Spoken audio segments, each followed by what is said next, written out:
Hello, welcome to the Brád-Cast, episode 5. My name is Anthony Brady, and today we are going to be continuing on our WFM Essentials series of episodes. So today is going to be all about scheduling. I nearly said forecasting. Nope, forecasting was last week. Today is scheduling. So scheduling, again, I'm not going to try and train anybody on how to do scheduling, blah, blah, blah, blah, blah, blah. That's not what this is about. This is about me kind of just hopefully giving you something a little bit interesting to think about as we kind of go through the bigger picture of workforce management, really. So today, scheduling. So I love scheduling because really it is, in theory, quite simple, right? It's quite simple and straightforward. I mean, and there are tools, WFM tools and solutions out there that will automatically do this activity for you once your forecast has been agreed and you've got all of your variables in your workforce management plan laid down in terms of, okay, so the number of people that are involved in this scheduling exercise, what the parameters of those people are. So like how many of them are full-time. They might all be full-time. What does full-time even mean? In your organization, it might mean typically 40 hours per week, but it's not always 40 hours. Sometimes it's 37 and a half. Maybe you've got a mix. You know, I've over the years, I've actually worked in some organizations where there is a mix, and that's fun to work through as well. But yeah, everything to do with the parameters, part-time people, full-time people, the country that they reside in. So what are the rules and regulations about how they can be employed in terms of number of vacation days off. It can get, like, depending on the country, you can really get into some detail as to what that country regulates in terms of how much time a person can have as a lunch break, or it goes on and on and on, right? Whether people get paid for sick time is another parameter. So we're going to start off by just assuming that, like, you're approaching this scheduling exercise where you know all of this stuff. And if you do know all of this stuff, then you could, in theory, just program or plug in, or whatever your verb is, right? You could just plug all of this information into a workforce management solution, and essentially that workforce management solution is going to clash your business needs in the form of a forecast against what the scheduling requirements are. Oh yeah, so the other major parameter that goes in here then is like, well, what's allowable? Are we allowing people to do consecutive days, non-consecutive days, split shifts, and on and on and on? So in theory, I'm going to talk about all of them in just a moment, of course, right? But for the purposes of just kind of backing up my point, which is that in theory, scheduling could be very simple, straightforward. You put all of these inputs in, and then you hit the button, and it goes off and it churns, depending on your system, and it churns and churns and churns, and eventually it comes back and it says with a report and says, here are the schedules that best match your forecast, your business requirements, and it should deliver out a couple of outputs, expected SLA, average speed of answer, and so on as well. It'll attach a couple of statistics to it, like the schedule efficiency, blah, blah, blah, blah, blah. But it'll give you a series of things, and you might kind of go, great, they look great, sign me up. Scheduling exercise is done for another, and again, whatever your scheduling rhythm is, right? So maybe you schedule every week. Wouldn't recommend it myself, but maybe you revise schedules every once a month, maybe 2 months, whatever it is. So there you go, easy peasy, it's done. You produce the schedules, then you hand them over to your operational friends and you say, here you go, good news, the schedules are done. Please inform the staff, please inform the workforce that this is how they're going to be working, effective from whatever it might be, 1st of July.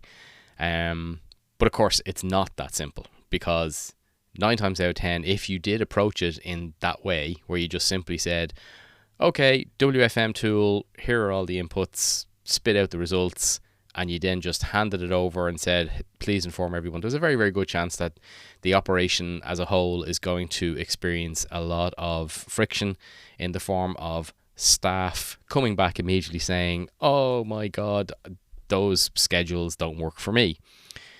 Now, you could, if you've been listening to some of my previous episodes, you could adopt an approach of, I don't care, right? If you want a job here, these are the schedules.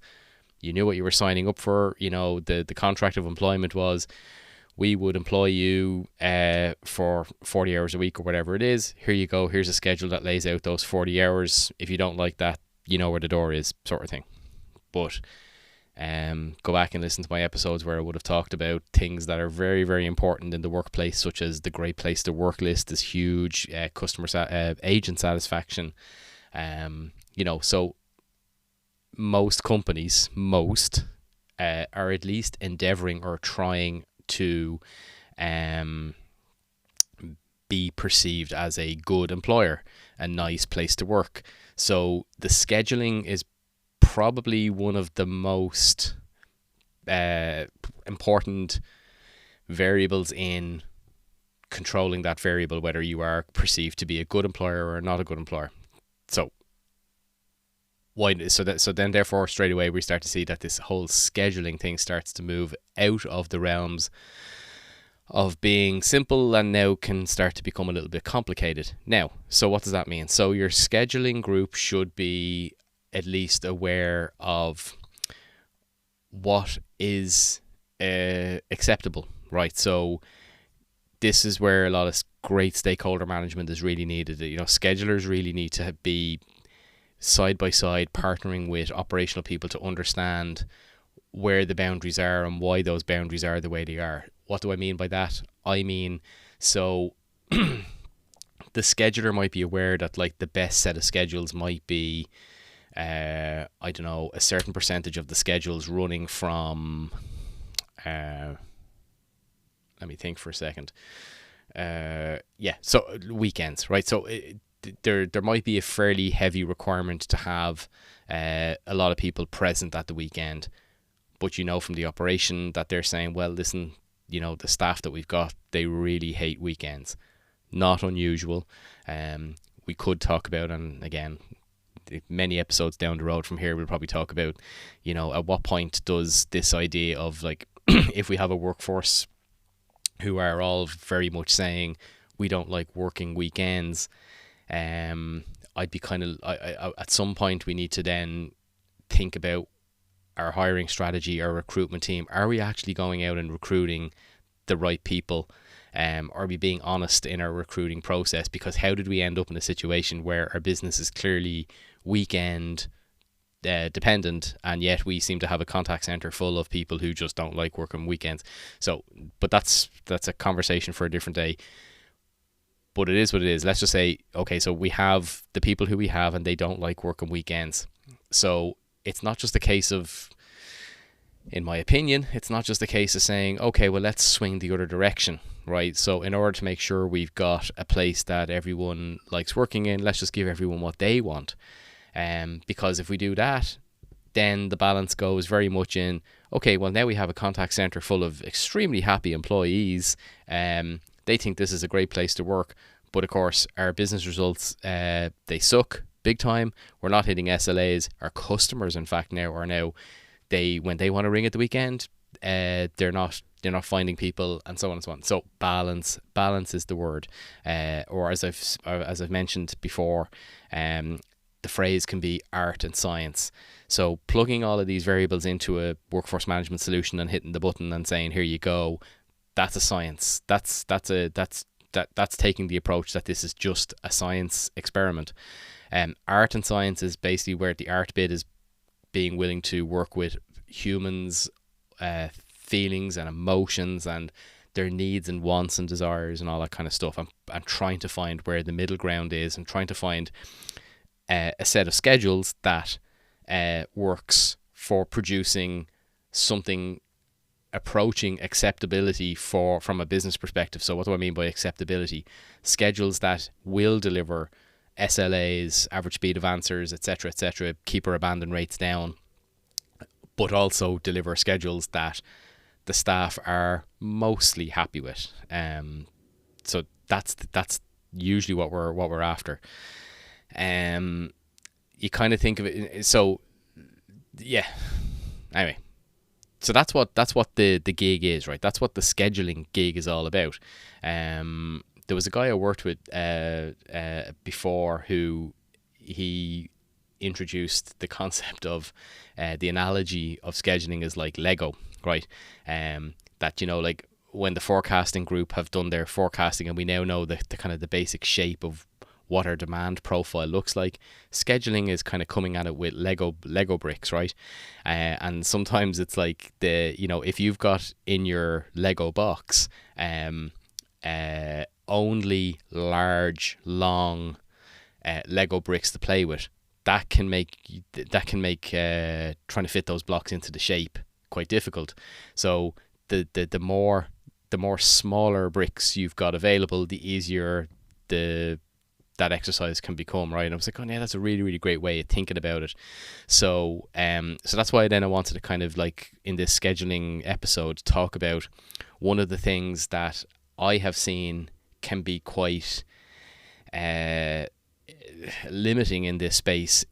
It is amazing how many times the operational leaders have already decided that certain things just won't be acceptable. You know, so like the way it might go is that your WFM scheduler might say, have we thought about non-consecutive days off, or have we thought about split shifts, or have we thought about shift sharing and some other kind of things, other things to kind of to try and see, is there any possibility for introducing flexibility, because WFM teams, whether you're in forecasting, scheduling, or whatever, flexibility is the thing you're after the most. But it is amazing how many times that the conversation can be stifled right out of the gate by simply the WFM person asking, do you think we could look at even just a handful of people doing, split shifts or weekend shifts or whatever it might be, and the operational person saying, oh, no, we're not even going to go there because, you know, and the fear is, you know, because they have the fear, this could lead to, attrition, it could lead to, bad satisfaction from the agent's perspective, etc., etc., etc. Now, it may be true, but here's the thing. I find that the workforce, generally speaking, are very responsive and are actually surprisingly helpful when we don't just talk about them as abstract numbers, like they're not human beings, right? That they're just numbers on our page. You know, we can look at how many are we trying to schedule? We're trying to schedule 150 FTEs into this, you know, whatever, and they become anonymous. They become, distant from the whole thing. It is amazing how much traction you can get by simply involving them in the decision, or in the debate anyway. So, like, if there's a particular, there's been a change in our forecast, it's changed our requirements, it's changed the shape of our demand profile, therefore our WFM team are suggesting that what we need to do now is introduce more weekend shifts or more late shifts or whatever it might be, you would be amazed at how responsive, if you bring in like your HR team or your communications team or your change management team or whoever it is that's involved. Hopefully you've got somebody who's involved in actually talking with your workforce. Get some representatives, what do they call them sometimes, kind of ambassadors in, to kind of speak on or represent the the sentiment and the feeling of their peers. If you bring them in and talk to them like adults and say, listen, you're, at the end of the day, you're part of our business, right? You work in our business. Let me explain to you for a moment what is happening in our business. We have experienced the change in our demand. Our customers, who should be and always talked about as the most important thing in our business, but you can see our customer profile is starting to change. It's what that means is that our customers are moving to a profile where they need support more in the evenings, more in the weekends, whatever it might be. If you explain it to people like adults that, listen, this is what we're trying to solve here, you would be amazed how responsive the workforce can actually be to that situation, because they respect you for having the, the courtesy of explaining to them, like, that they're, that they're not children, and that they're, that they're grown up adults, and that they can understand these things very, very well. And so then where they may then ask to kind of go back and discuss with their peers and kind of, listen, this is what we're being asked to do. And I have seen that when the businesses actually allow that to, that type of dialogue to develop, you usually get some very, very, very positive kind of outcomes. They'll come back with, obviously we have a lot of people who just flat out can't do it because of their particular personal circumstances. It just doesn't work for them. But there are a few people, or as I've seen before as well, is they may come back with, well, we can't just kind of move on to weekend shifts, but here's a different suggestion. And they may offer something that, like, not even maybe the workforce management team have considered, like, I don't know, like a rotation, or some sort of way of kind of sharing the load, or so that, like, that we're not just simply identifying a handful of agents, and then that's them potentially locked into this perceived bad schedule for a long, long time. That, and that's just kind of one of the things I wanted to say is about scheduling is that when it gets tough, when the scheduling becomes into that realm of, like, okay, this is going to be a bit tricky, ask yourself, have we actually asked our workforce, or are we just presuming that they won't go for this? If it is that, then be open to the idea of saying, okay, well, let's go ask them, let's find out. And if after you've done that, then it's still a kind of a bit of a no-go, then then we need to kind of maybe, have a bit of a risk assessment here as to, okay, well, if we're going to have to make a change here, it's clearly not going to go down well. What is the likelihood of us now driving attrition, or driving kind of higher absenteeism rates as people just struggle to navigate their way through these new schedules? That's the conversation. And then, like I said, we'll talk about it another time. I sometimes you need to also be open to the idea of, like, have we just fundamentally got the right profile working in our contact center? Like, when we go out to recruit people, are we getting the right people in, etc., etc. You would be amazed.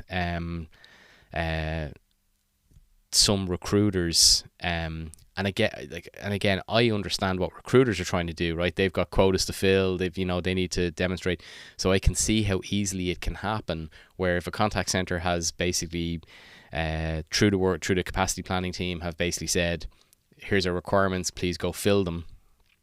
When they're, as part of their kind of communicating to prospective candidates who might join the company, if the recruiter is aware that the reality of life of working in this particular business is that very, very quickly you're going to find your way onto probably weekend shifts and late shifts and all of these kind of things, it can be very tempting for recruiters to maybe dial that back a little bit and kind of, maybe, we do have some people who work Monday to Friday, which is a true statement, but it's not that they're not gonna say to a prospective candidate, we do have people who work Monday to Friday, but that won't be you for a long time.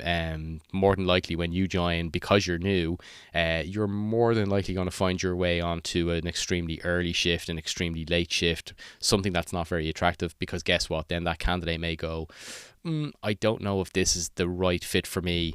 So that can happen. That absolutely does happen. And again, that's a conversation for a different day, and it's a little bit kind of beyond the scope of scheduling, but it is somewhat connected. So we get that this can be tricky, and like I said, so the next part of this conversation, or this discussion around scheduling is what brings me to, it's for all of these reasons why sometimes when organizations realize that getting this balance, that our particular demand profile means that we are struggling to find the workforce in our location difficult to fill. It's just hard for us to go and find those people at the salary that we're currently pitching at to come in here and work weekends and all this sort of stuff. And it's just a bit of an eternal struggle. Therefore, the obvious solution here is like, well, okay, well maybe we need help from a different location. Well, we're not in a different location. Oh, well, maybe we buy help from a different location, and this leads us to the outsourcing conversation. Now, there's a couple of things about the outsourcing thing. One is obviously the main motivation for why companies outsource is it's usually a financial advantage, right? Because they're if we outsource our customer service, we don't need to have as many customer service reps here in our potentially expensive location somewhere else in the world. They'll potentially offer to do it for. So there's a very obvious cost piece there. But the other part of the reason why people would go after outsourcers is because this whole scheduling thing can, in theory, be taken off your plate. Because if you engage with an outsourcer, again, in theory, what you're saying to an outsourcer is, here is the shape of my business, please go fill it. Can you schedule your staff in your, and fill this profile? So therefore, all of the kind of the problems and the headaches around, Johnny, Mary, Sarah, they don't like working weekends and all that goes with it. That's no longer your problem. That's an outsourcer's problem to fix. Now I don't necessarily like that attitude myself. When you use an outsourcer, one of the things I want to just mention briefly here as well is this whole discussion around a vendor partner or a business partner, right? And the vendor partner for me, and I'm not saying I'm right here, this has just always been my perception, is that vendor partners usually sets a kind of it sets the tone of the relationship right out the gate, which is that we are the business, you work for me, we tell you our hours, and your job is to simply make sure that you're delivering hours at the times that we set out as per our forecast, and that's it. And we'll obviously track your accuracy, and and if you do it, you get paid. If you don't, there'll be penalties. It's a very parent-child sort of kind of thing. It's like, we're in charge, you work for us. It's your place sort of thing. Then there's the business partner one, which is like, where the company is trying to basically say to the outsource that we want to work with you. It's not just about us prescribing, in like minutiae detail. We'd love your inputs and thoughts around, kind of how we can kind of plan for our business. Sometimes though, I think the line between those things can get very, very blurred. And having I've worked predominantly on the company side for most of my career, but I have worked on the outsource. I have been the outsourcer, and I know what it feels like to be the outsourcer and kind of like feel like that you're in a business partner relationship, and you're kind of going, yeah, we're providing hours, we're providing schedules, and we're here to fulfill a requirement here. But it doesn't feel nice when the company that you're working on behalf of is not open to hearing your ideas or your suggestions, and they just kind of politely say, listen, with all due respect, just deliver the hours, thank you. So I know what that feels like. So outsourcing is a very, very important part of the scheduling conversation, because it hopefully you get what I mean, right? It's the other people who's going to basically go, who's at the end of the day is going to be the group of people that have to work through those problems. I feel like that sometimes if your motivation for going down the outsourcer path is to basically remove that burden of like, oh, I don't want to, if I hear people complaining about working weekends and late one more time, I'm going to scream. If that's kind of fundamentally what's in your mind, and you want to just kind of hand it off to an outsourcer, so it's like, okay, let them deal with it, let that be someone else's problem. I kind of feel like that's not really I'd prefer to just kind of like holistically kind of because I do, back to kind of what I was saying, and you've heard me say before, I'm kind of hardwired for transparency and non-political activity. I would prefer to just kind of have open, honest, constructive conversations with our workforce, to try and work through this. Because if we have if we have what we have in front of us is a business, a customer service offering which is presenting itself in a particular way, you know, and the shape of that is, unfortunately for the workforce, is that unfortunately it means very early starts or very late in the evening finishes or weekends and stuff like that. Or, you know, bank holidays is another one as well. You know, like the bank holidays for customers may not be the same as where the workforce is, and it can get messy. Open, honest dialogue is the way I prefer to kind of go after that. But anyway, that's just, again, my own personal opinion. So yeah, scheduling.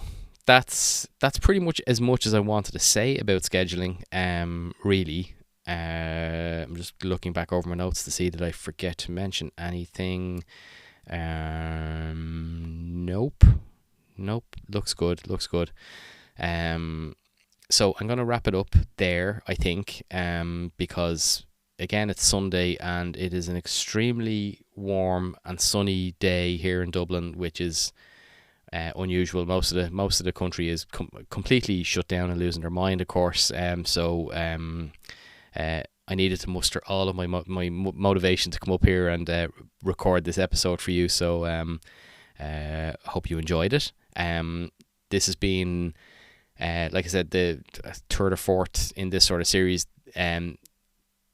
We're now going to march towards the next topic, which naturally leads on from scheduling, which is real-time management.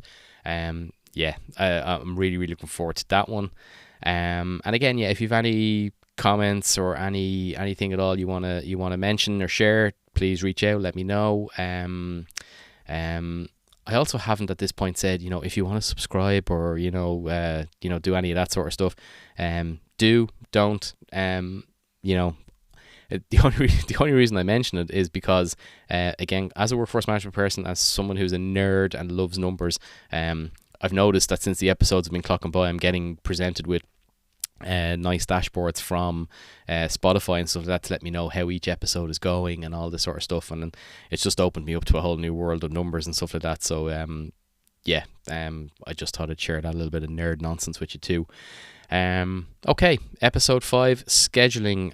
I'll leave it there. I enjoy the rest of your Sunday, and I will be back next week with episode 6, real-time management. So have a great Sunday, have a great rest of your week, and I'll talk to you then. See you later.